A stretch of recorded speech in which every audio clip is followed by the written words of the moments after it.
Դուք եք թալանում, դուք եք կոռուպցիայով զբաղվում, ինչպես կհակադարձեք։ Հակադարձելու թեմա չկա, իմ ընկալմամբ Լևոն Քոչարյանը իր գլուխը պատին է տվել Ռոբերտ Քոչարյանի հետ միասին։ Սա վերջնական է եւ աներկբա։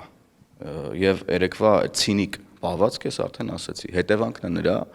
որ ուրեմն մենք չենք գնացել այն ճանապարհով, որ դալաններում իրանց ծեծեինք, իրանց ասածների համար, որ ժողովրդի հետ արածների համար իրանց թողեինք, կներեք, մայկա տրուսիկով։ Տենց չենք արել իրանց հետ, չենք ունե զրկել, գնացել ենք իրավական ճանապարհով, որ պետության հիմքերը չխարխլենք, նոր փորձանք չբերենք մեր ժողովրդի գլխին, գնացել ենք հնարավորինս զուսպ